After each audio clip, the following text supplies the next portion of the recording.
That's right, it's absolutely Essendon. Round 21 game review. The Bombers against the Dockers, getting over the line by 1 point for the 4 points. I mean, of course they did, right? Of course they did, after the week that we've had. So, boy, I'm still coming down from that very tense last few minutes. Before we start unpacking the how and why of this victory, I just thought we should talk about the week gone by, because what a week it was. It definitely amongst Essendon YouTube channels, it was a massive chorus of discontent. It was loud and it was very, very strong. The believers, the true believers, were not happy. And also, actually, shout out to that to Herbertron, who brought all the channels together. He and created that wonderful little work of art. He really is an artist. He's an auteur, is what he is. He, in fact, amongst the YouTube channels, he's the Terrence Malick. Yeah, I think Herbertron is a different league to us, to be perfectly honest, and I say that without any resentment. A little? Yeah, no. Yeah. No, he is an artiste. He is to... Or maybe Christopher Nolan. He is to Essendon YouTube content creators what James Hird was to the Essendon football team. You can always rely on him, and he delivered an epic video. If you haven't seen it, guys, and let's be honest, half the Western world has, you must look it up. Herbertron, from the falling out or the fallout of the game against the Saints, and I was absolutely we played a cameo. Let's be honest. It was thank you for that. Nothing more than that. We're not worthy, but thank you. But to be just in that was like, getting a small talking part in a Hitchcock movie. And I was very honoured, and I'm sure you were, and I'm sure the other guys from the other channels were. So thank you to Herb. Yes, check it out. And I just, without harping on too much, I just love the opening of that. He took a quote, an excerpt of an interview of our president, Dave Barham, with one of the radio stations. I don't know. 3AW. 3AW, yeah. And Sam McClure was interviewing him. That quote, what he said there, it was... It was. The art in that little clip was the zoom in on Matthew Lloyd's reaction as David Barham was working his way out of the paper bag. Yes, that was his view of Adrian Dodoro's ongoing role at the Essendon Football Club. But anyway, what a week. I mean, I've got to tell you, our video hit the heights. Oh, yes. Hit the heights. I think we scaled Everest, and that was by far and away our most watched video. I think we cracked 7,000 views. I mean, small time if you're like PewDiePie or someone, but we're not. Yeah. That was quite incredible. It was. And so, and it's bittersweet, I've got to say, because that only really happened, not because of any genius on this side of the desk, it's because we're all miserable, right? Let's face it. And that's why it did. However, we sense that a lot of new people discovered the channel. So to you, we say welcome and thanks for watching. But to our regulars that have watched from day one, when let's face it, we were the lunatic fringe, arguably still are.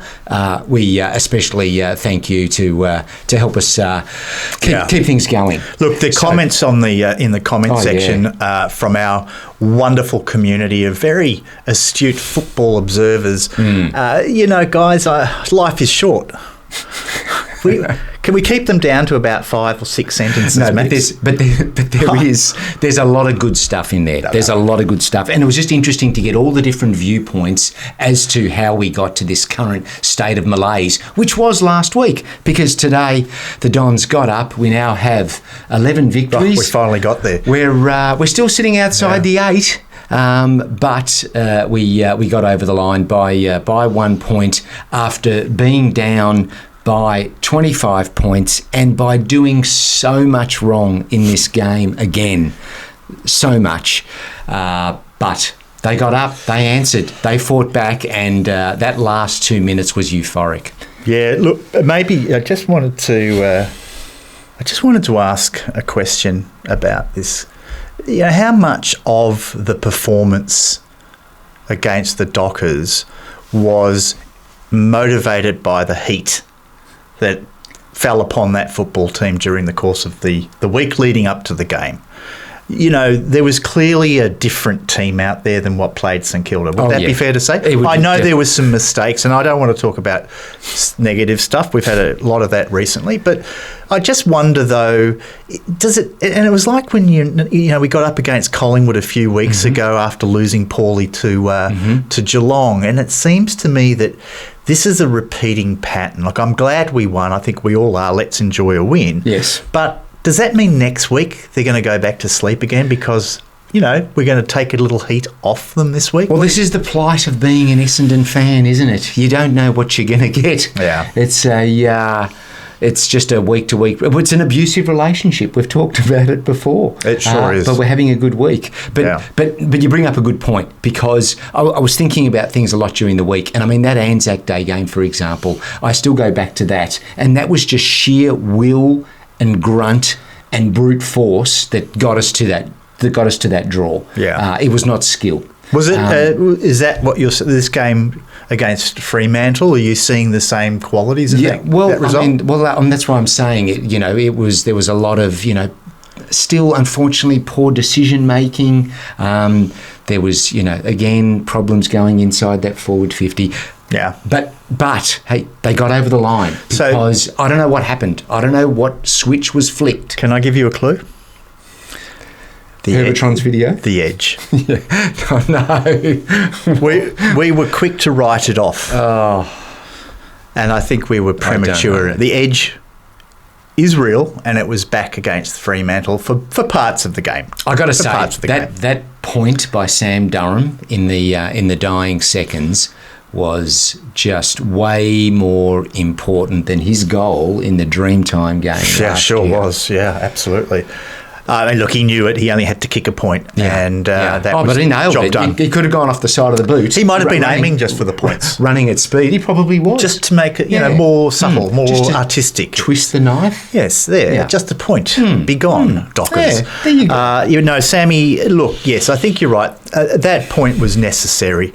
I think to have drawn the game would have been an incredibly unsatisfying outcome. It would have been. Having fought back from 25 points down very early in the fourth quarter, the Edge was well and truly alive, and the Bombers were not going to let that one go. And I don't care whether it was you, me, Herbertron, whoever inspired the win. I don't think it would have been our coaches. Whatever it takes, to use the famous catch line from the drug saga era, whatever it takes. And they did it. They got their shit together and they pulled a win out of the bag, I think against the flow of the game, to be perfectly fair. Oh, big time. And well done to the Bombers under enormous pressure.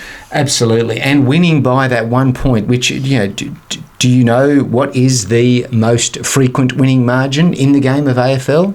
It is 1 point. Is that right? Yeah. Not the average. The most common winning margin. I don't believe that. You don't? Yep. I want a source. Look at someone will who? know. They'll know. Yeah, but where did you get it from? They'll know. They said research.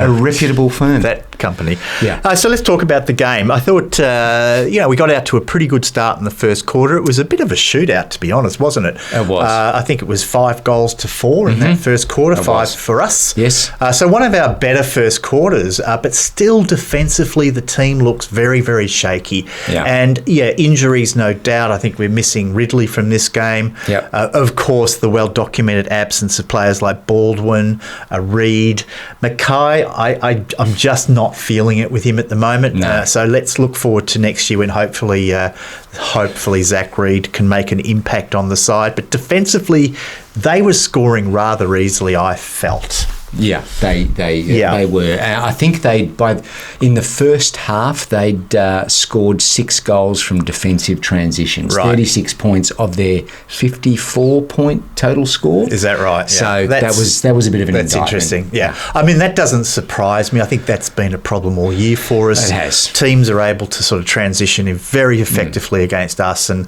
hopefully this is something that the coaches are going to work on. We can't be a threat to a final finals win or even getting to the finals if teams can just stroll out of defence, transfer the ball down the field and score goals. And the amount of times they got goals in open spaces, it looked like, there was that forward 50 for Fremantle.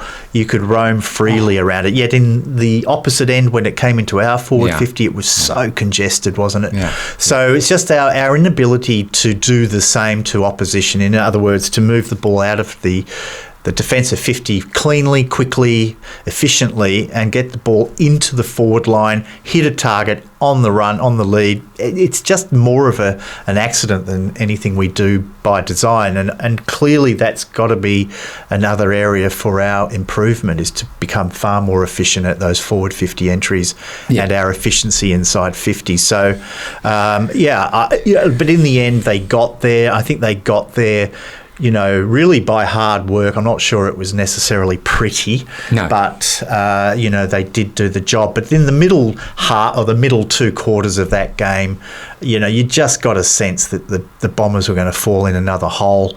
Fremantle certainly seemed to get the upper hand through that second and third quarter. And in the end were well placed to win a game that they really needed to win. They would have finished second on the ladder had they won that game. So instead they're down to sixth. And I think we're moved into ninth place by virtue of Hawthorn losing a pretty close game as well today. Indeed. And so, I mean, you could put your positive hat on and say, if we can just fix this forward 50 delivery of the ball issue, then things could really open up if we could just do that. Because I don't understand. Like Fremantle, it was just. Ball was just going in there, lace up, on the chest, a player. It was just such a nice delivery. But ours, as you say, chaotic in comparison. Why? What is going on? Why can't we just clean that up? It's been quite a few weeks now. It has. But to be fair, Fremantle are very good at that. They're a very good side this year. And I mean, their midfield, Brayshaw, Sarong, Young, they move the ball very quickly and with accuracy. So, that's where we've got to get to as a footy team. And I think it will come in time. I think what we've come to realise in the last few weeks is we're not a great football team. And that was shown again today. Despite the effort, there's still a lot of basic errors being made. There's still a few problems with the game plan. So it is still a work in progress. We got ahead of ourselves, no doubt. Earlier in the year, we definitely all got ahead of ourselves. For Essendon to be, 11 wins and a draw now, I think at the beginning of the season we would have probably taken that.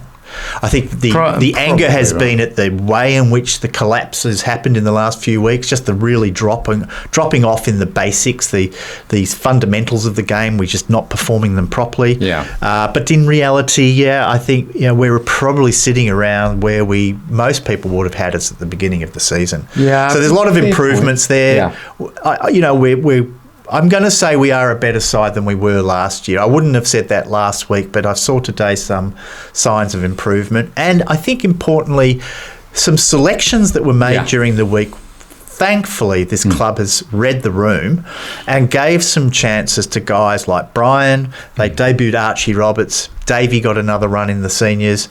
And guys that were miserably out of form back into the VFL with Wright, Heppel and Perkins, who, by the way, I watched the VFL team who had a good win.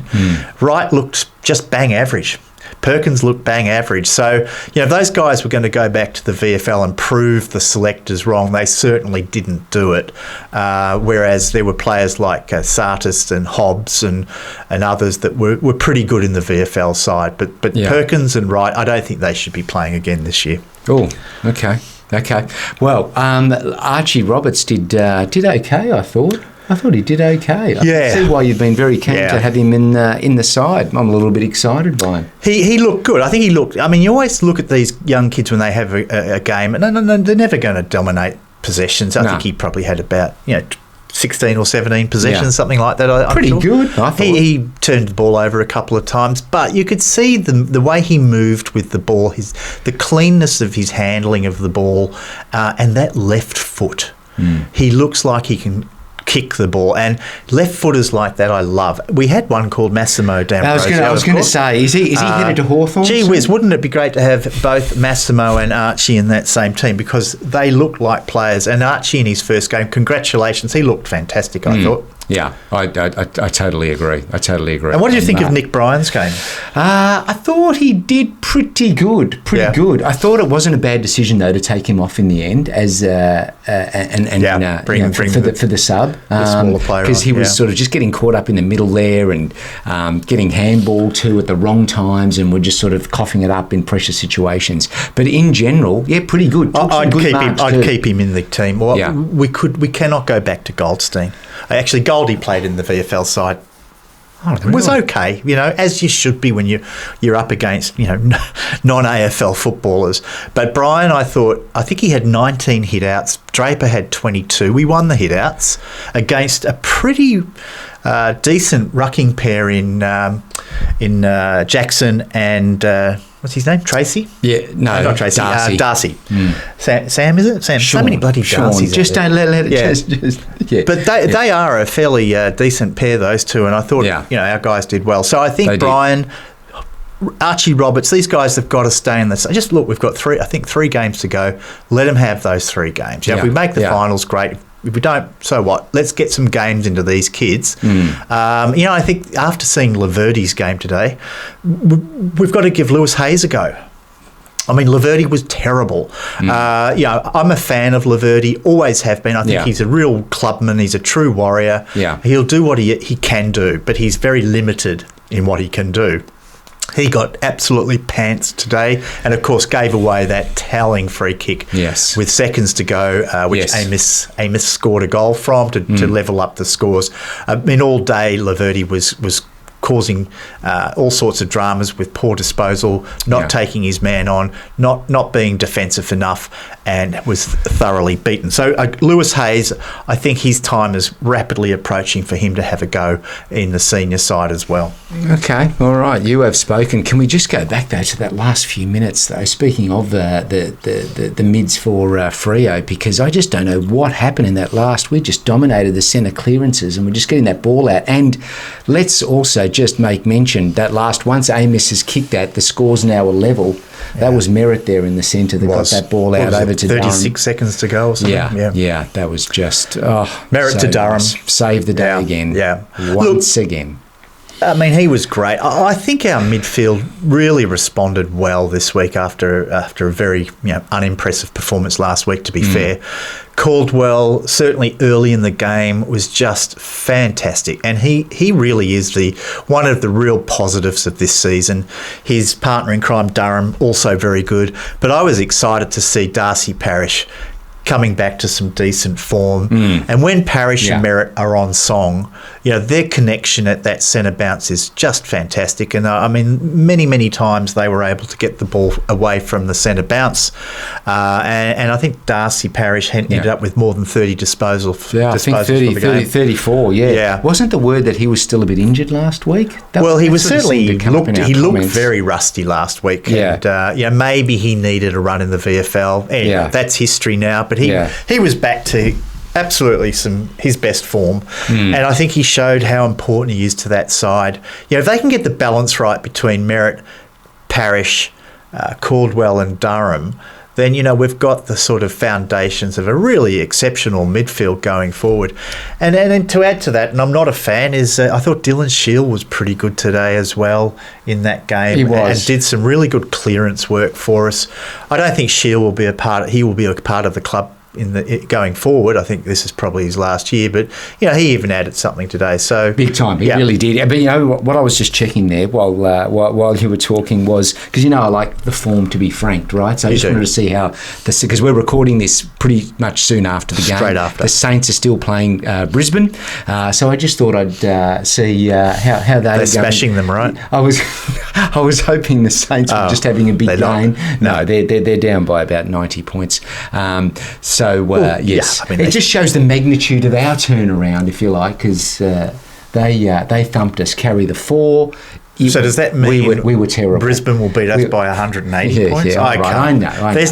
There's this season, to be fair, has been absolutely bizarre. I mean, I was watching a bit of the Carlton-Collingwood game. Great game of footy, by the way. Yeah.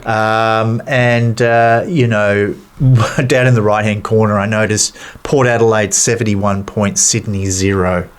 This is the Sydney that's on top of the ladder, right? I know. Crazy. That is crazy. What is going on? They've had some injuries, but people like Warner have just sort of dropped away. Yeah. So, also. And the Blues have had a few weeks. They've had some fall away. So, look, to be fair, Essendon has... fluctuated in form, as we well know, but it looks like everyone else is having that kind of season too. It is hard to say right now who would be favourite because it can't be Sydney. Do you know that only once in the history of this competition, this great competition of Australian rules football, has a team that's won the premiership lost a game by 100 points in the same season? Only once. Yeah. So Sydney just got done by, 115 or so points? So write them off, do you reckon? I think you've got to. I mean, they've lost 5 out of their last 6, and that is not good form to be going into a final series. There is something fundamentally wrong. And I know a few of those early losses were, I think the first 3 losses they had in that run were by less than 10 points combined.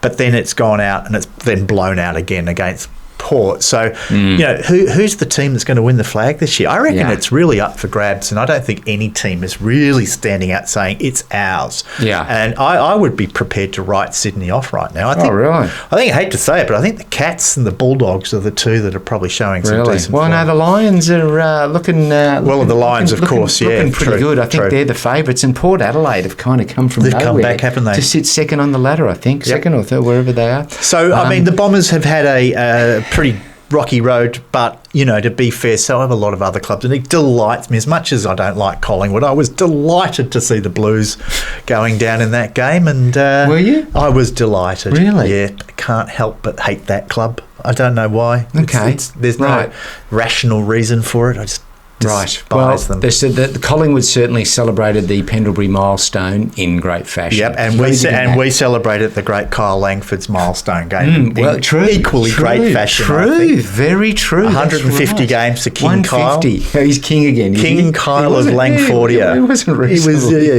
He was a little bit out the door last week, but I tell you what, he was back and good this week. So all in all, I know we haven't really broken it down into sort of like bite-sized pieces. Yeah, look, you're never going to get ground ball possession stats. We'll leave that up to the boys over at the Sash and other channels who do a much better job of that. They do. But I think we're all about feeling, aren't we? We're all about vibe. We are. And the vibe is good tonight. We're as happy as a dog with 2 tails. I would think we might be lucky to get 2,500 views on this video. Yeah, no, mate, it'll be tumbleweed. Yeah. It'll be crickets chirping. As soon as we win, everyone's off.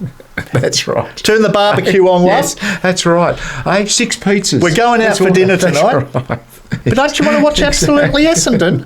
No, stuff those idiots. Hey, when I get suicidal, I'll be... That's right. Joking, of course. I want to save some therapy. That's right. But yes, so... And there was some other interesting... we're going back to the game, huh? Well, no. But there was... I don't know whether you still wanted to cover this, because this is something, again, that we should have talked about before we press record. But as usual, we never get to it. But there was some commentary during the week that a lot of the problems down at the hangar go back to the drug saga. And I thought you were going to say Indian burial ground, but well, drug saga. It could be. No, but we don't have to get into it, because we have threatened to do an episode on the drug saga for some time, and our thoughts and feelings on it, because there's always opposition supporters that watch this channel, and most of you are welcome. But then there's a few that weeks like this like to jump in and just say it's all karma for our sins of the past. Yep. Which I know you love to read those. Well, I think these supplements, the year was 2012 when Danks and the Weapon were down at the hangar or the Windy Hill, wherever they were.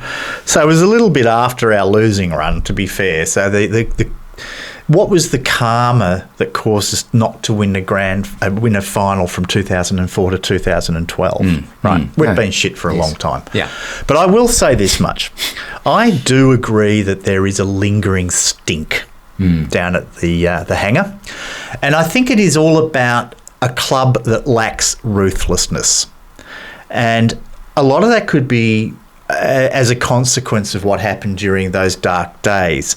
And I refer to things like Dyson Heppell, bless him, being given another 2 years. When really he was done 2 years ago. There was talk of him even going to the Gold Coast. Yeah. There was, letting Michael Hurley, great guy, we all love the Bear, but Hurley, he was cooked, did his hip, had that terrible hip infection, didn't play for 2 seasons, kept him on the list. He played a farewell game in the last round against Richmond. Which was a nice thing to do. Lovely. Even the Richmond players clapped him as he scored a goal. They did. But it's all feel-good stuff. And I'm absolutely not saying it was the wrong thing for the club to persist with Heppell and with Hurley. But it comes to, selections of coaches like Ben Rutten and John Worsfold. They were like fatherly figures, gentle coaches. No ruthlessness. We've not been ruthless with this football club since. We don't challenge the AFL when our players are unfairly suspended, when other clubs do and are successful in appealing against those suspensions. So I just wonder whether, because of that terrible time with the supplement saga and all of the consequences of it, that we've just become... the drop away from being a ruthless Essendon football club, which we once were, to being the cuddle club. Right. We're doing the right tea and scones club. We look after our players. We're never ruthless with our players, and we kind of allow them to sort of have careers. Most of the guys that are at our club will all play 150 games and have a good career. Sure. Sure. Without actually ever reaching the heights of previous eras. So I don't know. Maybe there is some truth in it. Look, I don't know. I think there's sometimes when some of the decision making can be questioned. I mean, there's been a lot of talk this week in the comments about why certain players have been given these massive 5-6 year deals. Others we let walk away rather than giving them an extra year. Yeah. And so I think that also, I don't know, is that a lack of ruthlessness or just poor decision making? Or is that all part of the total picture? Yeah, it's got to be a part of the total. And I think, this could be the lack of ruthlessness. It could be, certain players in the club have too much power, make too many of the key decisions. The extensions of some of our players for 5 and 6 years, this is going to bite us. But to let players like D'Ambrosio go because we weren't prepared to give him 2 years, whereas another club was happy to do that. Yet we offered Menzies, who's not shown anywhere near as much as what D'Ambrosio did. We gave him an extra year. He's going to be with us next year. I don't think Jai Menzies should be on the list. So, no offence to Jai. That's the harsh reality. That's the ruthlessness. Jai, we're not going to be a grand final winning team with Jai Menzies playing in the forward pocket. I don't think we've got that player yet. That's a missing part of our mix. Is we don't have that brilliant small defensive forward, goal kicking forward. So who's going to make the hard calls there? It certainly doesn't seem to be the present regime. So we'll see what happens in the off season. No, indeed. Okay, all right. Well. Shall we leave it at that? Anything else you want to cover? Look, I'm very good with that. I'm very thrilled that we managed to pull off a win. I didn't want to come in here today and have to talk about losing again. I'm glad we got the win. Clearly a lot to work on, though. Yes, there is. But, I'll take that sugar hit. I'll take the 4 points. It's a good feeling. It's nice to still be alive at this time of the year. Well, we're still in it with a chance, right? But we are indeed. God help us if we scrape into the finals, only to come up against an interstate team. Let's just see. All right. Who knows? All right. All positive. Who knows? Okay. All right. Fantastic. Thanks, Smoking. Okay. Thank you, DT. Thanks again for watching, everyone. Please comment below. Give us your thoughts. How are you feeling? We'll see you around very soon. Bye-bye. Thank you. Bye. Thank you.